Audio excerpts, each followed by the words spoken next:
السلام علیکم ورحمت الله وبرکاته.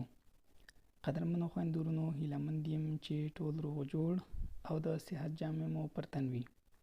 قدرمنو خويندورونو نننی درس مې تاسو ته د ژو په باره کې یا د حیواناتو په باره کې برابر کړی دی. هیلمند یم چې درس تر پایه پورې راسره پاتې شئ، یو څه ترې زده کړئ او په خپل ورځني ژوند کې ترې استفاده وکړئ. راځو خپل درس ته قدرمنو خويندورونو. قدرمنو خويندورونو موږ سره په برانۍ برخه کې لیکل شوي دي چې دی تیغه یعنی ژوي یا حیوانات.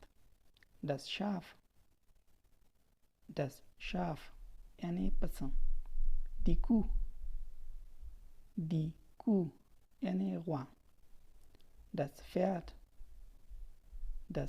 Pferd یعنی اس. der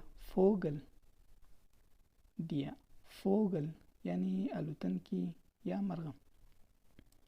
die Ente یعنی هیلۍ. der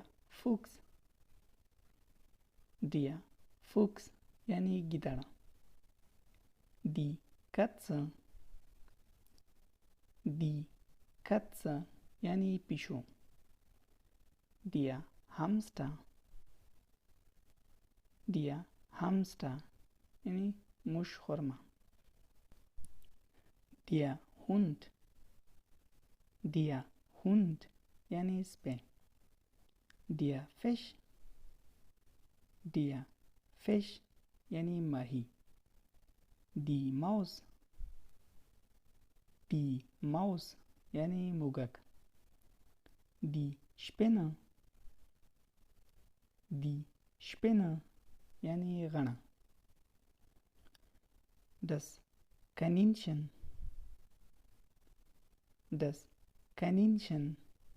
یعنی سویا. der Elefant یعنی فیل. der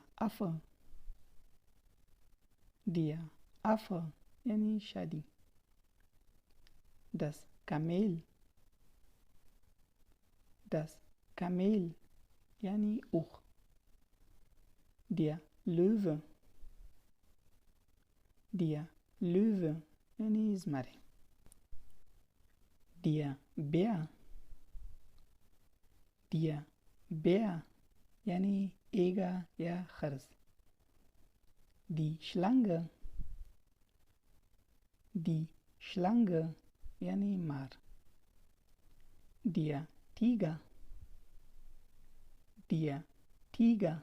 یعنی پړانګ. der Esel یعنی خر. der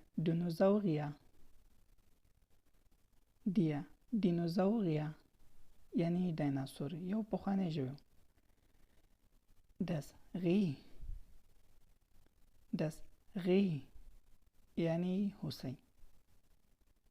das Kalb یعنی خوسۍ. قدرمنو خویندورونو دا اوس موږ د نن ورځې درس. هیلهمند یم چې درس مو خوښ شوی وي، یو څه مو ترې زده کړي وي. قدرمنو خویندورونو یوه هیله لرم چې چینل در سره سبسکرایب کړئ، ویډیوګانې در سره لایک کړئ او دغه ویډیوګانې له خپلو دوستانو سره شریک کړئ تر څو چې ټول دوستان له دغه ویډیوګانو څخه برخمن شي، یو څه ترې زده کړي. نو تر بلې ویډیو پورې مې په پاک رب سپارم. هر چیرې چې اوسئ خوښ اوسئ، خوشحاله اوسئ. الله مو مل شه.